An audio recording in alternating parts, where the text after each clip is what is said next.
একদিন এক জিনের সঙ্গে আমার সাক্ষাৎ।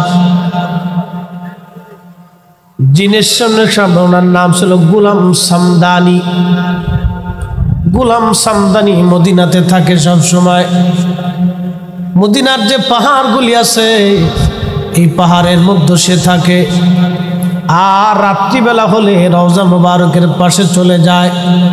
যখন নিরিবিলি হয় তখন এই জিনেরা নবীজির রওজা জিয়ারতে যায়। জিজ্ঞেস করলাম বয়স কত? বলল হুজুর আমার বয়স প্রায় ৬০০০ বছর। জোরে বলেন না সুবহানাল্লাহ। জিজ্ঞেস করলাম পৃথিবীর কোন অলির দরবারে আপনি গেছেন? বলল হুজুর গাউসে পাকের দরবারে বসছি। হুজুর খাজা মাইনুদ্দিন চিশতের দরবারে আমি বসছি। খাজা বাহাউদ্দিন নকশবন্দ বুখারীর দরবারে বসছি। মুজাদ্দিদ আল ফেসানি সেরহিন্দির দরবারে বসছি। দুনিয়ার বড় বড় অলিদের দরবারে আমার বসা আসা যাওয়া আছে। সুবহানাল্লাহ কি বলবেন? আমি বললাম জিনদের মধ্যে কি নজদি আছে নি? কহা তাও আছে। সুবহানাল্লাহ সুবহানাল্লাহ শব্দ কাটতেন। আমি বললাম জিনদের মধ্যে কি ওজাত আছে? কহা তাও আছে। কি বুঝলেন? জিনদের ভিতরে বহু কোয়ালিটি আছে, অনেক রকমের জিন আছে জিনদের মধ্যে। হায়াত বড় লম্বা, বিরাট বড় হায়াত। বললাম আমি অনেক নবীদের মজলিসে বসছি, তবে আমার নবীর কথা যখন বলল ডুকরায় ডুকরায় কেঁদে দিয়ে বলল রহমতের নবীর মতো এত বড় নবী আর কখনো আসে না, আর কখনো আসবে না। চিৎকার মেরে বলেন আল্লাহু আকবার। বন্ধুগণ, এই জমিনের মধ্যে একদিন জিন জাতিরা বসবাস করত। আজকে যেখানে মানুষ বসবাস করে, মানুষেরা বাজার করে, মানুষেরা শহর বানাইছে, মানুষেরা নগর বানাইছে, মানুষেরা ঘাট বানাইছে, মানুষেরা ব্যবসা বাণিজ্য কেন্দ্র বানাইছে। একসময় এইগুলি জিনেরা আবাদ করত। জিনেরা আল্লাহর অবাধ্য হওয়ার কারণে আল্লাহ তাদেরকে দুনিয়ার থেকে তাড়াই দিলেন। কোন জিন চলে গেল জঙ্গলে, কোন জিন পাহাড়ে, কোন জিন সাগরে, কোন জিন বিষবন জঙ্গলে, তাদেরকে আল্লাহ তাড়াই দিলেন। মুসনাদ আহমদ, দুঃখিত, মুসনাদ ইমাম আজম লিখেছেন বিশ্ববিখ্যাত ইমামুল আজম আবু হানিফা রাহমাতুল্লাহ আলাইহি। কিতাবের মধ্যে একখানা হাদিস আসছে, আল্লাহর নবী বললেন ও আমার উম্মতরা, যখন সন্ধ্যা নেমে আসে, সূর্য ডুবে যায়, আমাদের দেশে বলে কালী সন্ধ্যা, বলে না? আমাদের দেশের আঞ্চলিক ভাষায় বলে কালী সন্ধ্যা। আল্লাহর নবী বলেন এই সময় তোমরা তোমাদের ছোট্ট বাচ্চাদেরকে ঘর থেকে বের করো না। আমাদের মেয়েদেরকেও এই সময় ঘর থেকে বের হয়ে আসা নিষেধ। কেন নবীজি বললেন এই সময় একটা বিশেষ জাতি জিন জাতিদেরকে আল্লাহ পৃথিবীতে বিচরণ করার অনুমতি দিয়ে দেয়। ওই সময় একসাথে জিন জাতিরা বের হয়, তখন ওদের চোখের সামনে যারে ভালো লাগে তারে দৌড়িয়ে বসে। বুঝতে পারছেন নি আপনারা? সব কথা ফালাই দেওয়া যাবে যাবে না। ওই সময় জিনেরা বাচ্চাদেরকে ধরে, মেয়েদেরকে ধরে। খুব কঠিন সময়টা, অতএব সাবধান। আল্লাহর নবী বলেন উম্মত এই সময় তোমরা সেফ থাকবা, কারণ একটা বিশেষ জাতি জিন জাতিদেরকে আল্লাহ অনুমতি দেয় দুনিয়াতে বের হওয়ার জন্য। জিনদের কাজ সারা রাত, মানুষের কাজ সারা দিন। জিনেরা রাতে কাজ করে, মানুষেরা দিনে কাজ করে। একসাথে বলবেন কি মারহাবা। জিনেরা রাতে রাতে ঘুরে বেড়ায় আর মানুষেরা দিনে দিনে ঘুরে বেড়ায়। কিন্তু আমরা হুজুররা আর চোরের আর পুলিশরা হয়েছি এক কাতারের। আমরা বক্তা যারা আর চোর যারা আর পুলিশ যারা তারা এক কাতার। সবাই যখন ঘুমায় আর আমরা তখন রাস্তায় থাকি। পুলিশ, চোর আর আমরা। চোরেরা এই সময় ধান্দা করে কারবার চুরি করবে, আর আইন শৃঙ্খলা রক্ষাকারী বাহিনীর চিন্তা হলো পাবলিকের নিরাপত্তা দিত। তারা ওই সময় রাতে, আর আমরা হুজুরে ওয়াজ নসিহত করে সব যখন ঘুমায়, আমরা তখন পথে। জীবনের কত রাত যে পথে পার হয়ে গেল তার হিসেব নেই। ভাগ্যে বলে বউ একটা ভালা পাইছিল, নয় আর কপালে বাদ জুটত না। কি দাদা খারাপ কইছি? ভালো একটাই পেয়েছিলাম, তাহলে কপাল আর বাদ জুটত না। বন্ধু আমার খুব মনোযোগ, কিন্তু রব আমাদেরকে হেফাজত করে। এত রজনী, এত রাত, এত পথ চললাম, আল্লাহ রাব্বুল আলামিন কোন রাতে আমাদেরকে বিপদ দেন নাই। একবার জোরে বলা যাবে কি মারহাবা। এই জীবনের এত রজনী রাতে চলছি, আল্লাহ একটা রাতের জন্য, একটা সেকেন্ডের জন্য বিপদ দিছেন। এত রাত চলছি, কুয়াশা, ঝড়, তুফান, বৃষ্টি, দুর্গম পাহাড় পর্বত, জোর নদী নালা, খাল বিল, আতারে পাতারে, পথে জঙ্গলে, গ্রামে গঞ্জে, শহরে বন্দরে, আল্লাহ বিপদ দিচ্ছেন। দেনের পিছনে একটা কারণ আছে, মন্তর আছে, কানে কানে শিখিয়ে দিয়ে যাবো। আমার পীরে শিখাইছে একটা জিনিস, বাবা বুকে টুকা দিয়ে চলবা। আল্লাহু আকবার বলবেন না? পাওয়ার টাওয়ার আসেনি, কথা কর না কেন? পাওয়ার আসেনি, আসে। ওলি আল্লাহদেরকে আল্লাহ একটা বিশেষ মর্যাদা দেয়, তাদের জবানের কথাকেও আল্লাহ একটা বিশেষ মর্যাদা দেয়। প্রিয় বন্ধুগণ আমার, খুবই মনোযোগ দেন। জিন জাতি যত হাজার বছর হায়াত পাক না কেন, আল্লাহ বলেন কোন হুজুর আপনি বলে দেন, ইন্নাল মাউতাল্লাযী তাফিরুনা মিনহু ফাইন্নাহু মুলাকীকুম। জিনেরা যত বছর হায়াত পাক না কেন, মানব জাতি যত বছর হায়াত পাক না কেন, আল্লাহ ডাক দে বলেন হুজুর আপনি বলে দেন, মরণ তার সাথে মোলাকাত করবে, মৃত্যু তার সাথে মোলাকাত করবে, মরণ থেকে পালানোর কোনো রাস্তা নাই। একদিন মাটির ভিতরে হবে ঘরে, মন আমার কেন বাঁধো দালান ঘর, মন আমার কেন বাঁধো দালান ঘর।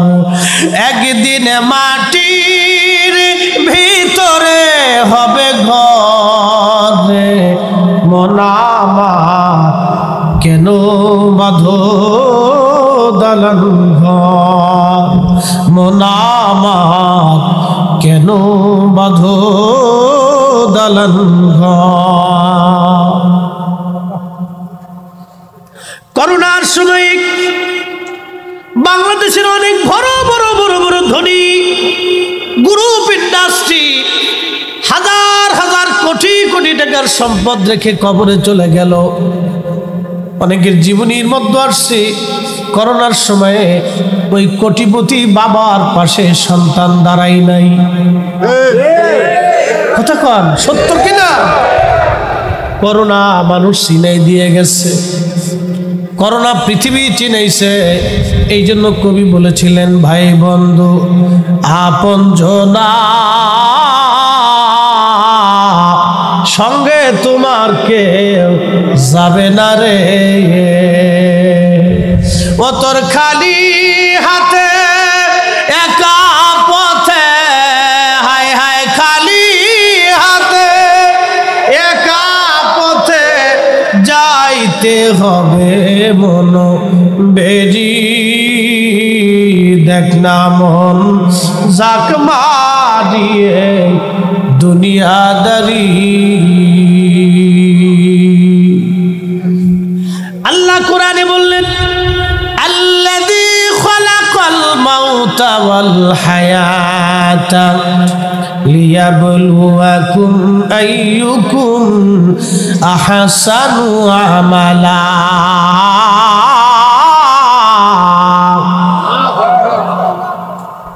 আল্লাহ বলেন আমি মরণ সৃষ্টি করেছি,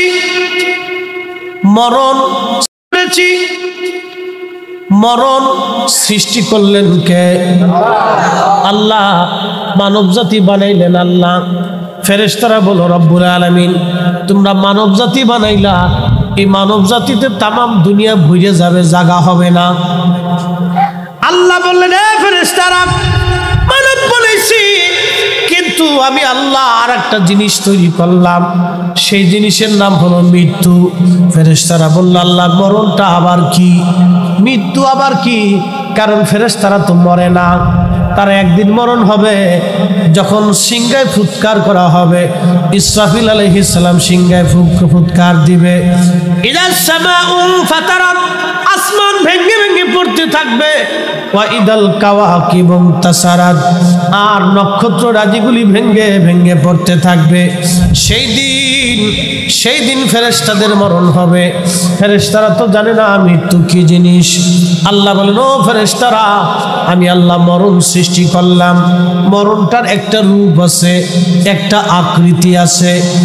ফেরেশতাদেরকে তৈরি করার পরে আল্লাহ মরণ দেখানোর জন্য সব ফেরেশতাদেরকে আল্লাহ কাতার করে দাঁড়া করাইলেন।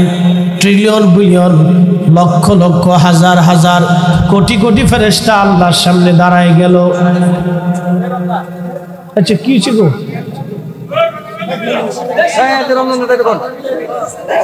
আচ্ছা একটু দৃশ্য পড়ি। আল্লাহুম্মা সাল্লি আলা সাইয়্যিদিনা, কথা না বলুন, ইশারায় কাজ করেন। আলি সাইয়্যিদিনা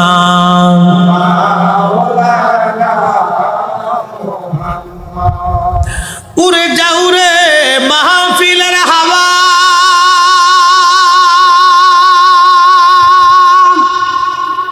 যাও রে উড়ে মদিনায়, আমাদের দুরুদ পৌঁছে দিও নূর নবীজির পাক রওজায়। আল্লাহুম্মা সাল্লি মাশাআল্লাহ।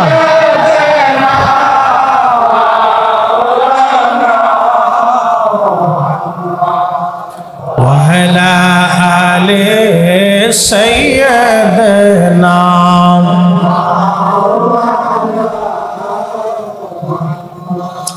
ও মেঘনার মুসলমান, মাইকের আওয়াজ যত দূরে যায় সোনাকান্দাবাসী, হে মা বোনেরা, পর্দার আড়াল থেকে যারা কথাগুলি শুনেন, আল্লাহ মরণ সৃষ্টি করলেন। আল্লাযী খালাকাল মাউত, আমি আল্লাহ, আমি সেই রব যিনি তোমাদের জন্য মরণ সৃষ্টি করলাম। এই মরণটা সৃষ্টি করার পরে আল্লাহ সব ফেরেশতাদেরকে কাতার করে দাঁড়া করাইলেন। ফেরেশতারা দাঁড়ায় গেল। আল্লাহ মরণটাকে তার আকৃতি দিয়া যখন ফেরেশতাদের সামনে আসলো, আমার দিকে তাকান, যখন মরণটাকে আল্লাহ তার আকৃতি দিয়া ফেরেশতাদের সামনে আল্লাহ পাক আনলেন, মরণের এমন ভীষণ রূপ, বিকট চেহারা, ভয়ঙ্কর রূপ, এই চেহারা দেখে ফেরেশতারা অজ্ঞান হয়ে পড়ে গেলেন। একসাথে বলা যাবে কি আল্লাহু আকবার। মরণের এমন কঠিন চেহারা, এমন রূপ, ভয়ঙ্কর দৃশ্যখানা দেখে আজরাইল যে মরণ নিয়া মানুষের হরণ করে, মায়ের কোল থেকে সন্তান কেড়ে নিয়ে চলে আসে, সন্তানের কোলের মধ্যে মাকে কেড়ে নিয়ে চলে আসে, ভাইয়ের কোলের ভিতর থেকে ভাইকে কেড়ে নিয়ে চলে আসে। আজরাইল পর্যন্ত অজ্ঞান হয়ে পড়ে গেলেন। তা ওরা কত বড় ফেরেশতা জানেননি? হাদিসে কারিমার মধ্যে আসছে জিব্রাইল আর আজরাইল এত বড়, এত বিরাট বড় ফেরেশতা, সৃষ্টির মধ্যে যত পানি আছে শুধু জমিনে না, এই যে পৃথিবীতে আপনি আছেন এই পৃথিবীতে 7টা মহাসাগর আছে। 7টা মহাসাগরে কি পরিমাণে পানি হবে একটু চিন্তা করেন। 7টা মহাসাগর ছাড়া আরো আনুষঙ্গিক সাগর আছে, বিরাট বড় শাখা প্রশাখা সাগর, এরপরে বিরাট বড় বড় নদী, ঝর্ণা, পানির নিচে জমিনের নিচে পানি, এই সব যাবতীয় পানি। এই জমিনের নিচে আরো একটা জমিন আছে, সেই জমিনেও সাগর আছে, সেই জমিনেও পানি আছে, সেই জমিনের নিচে আরো আরেকটা জমিন আছে। এরকম 7টা জমিন আছে। 7টা জমিনের ভিতরে আল্লাহ পাক এরকম সাগর আর মহাসাগর বানায় রাখছে। একসাথে জোরে বলা যাবে কি সুবহানাল্লাহ? এই জন্য আল্লাহ বলছেন কুলিল্লাহুম্মা মালিকাল মুলকি তুতিল মুলকা মান তাশা।